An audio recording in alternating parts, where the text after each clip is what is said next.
యాదాద్రి భువనగిరి జిల్లా యాదగిరిగుట్ట ఆలయ సన్నిధిలో భక్తుల రద్దీ నెలకొంది. ఉదయం నుండి ఎడతెరిపి లేకుండా కురుస్తున్న ముసురు వర్షంను సైతం లెక్క చేయకుండా స్వామివారిని దర్శించుకుంటున్న భక్తులు స్వామివారి ధర్మ దర్శనంకు 2 గంటలు, ప్రత్యేక ప్రవేశ దర్శనంకు 1 గంట సమయం పడుతుంది. యాదాద్రి భువనగిరి జిల్లా యాదగిరిగుట్ట ఆలయ సన్నిధిలో భక్తుల రద్దీ నెలకొంది. ఉదయం నుంచి ఎడతెరిపి లేకుండా కురుస్తున్న ముసురు వర్షంను సైతం లెక్క చేయకుండా స్వామివారిని దర్శించుకుంటున్న భక్తులు స్వామివారి ధర్మ దర్శనంకు 2 గంటలు, ప్రత్యేక ప్రవేశ దర్శనంకు 1 గంట సమయం పడుతుంది.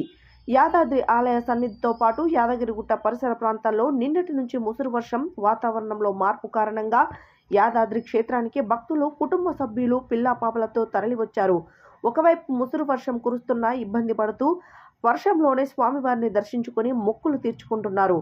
ముసురు కారణంగా యాదాద్రిలోని ఆలయ పరిసరాలు, కళ్యాణకట్ట, వసతి గృహాల సముదాయం, యాదగిరిగుట్టలో ప్రధాన రహదారి, కొండపైకి చేరుకునే ఘాట్ రోడ్ చెంత, సత్యనారాయణ వ్రత మండపం, ప్రసాద కౌంటర్, క్యూ లైన్లో వర్షంను సైతం లెక్క చేయకుండా భక్తుల రద్దీ కనిపించింది.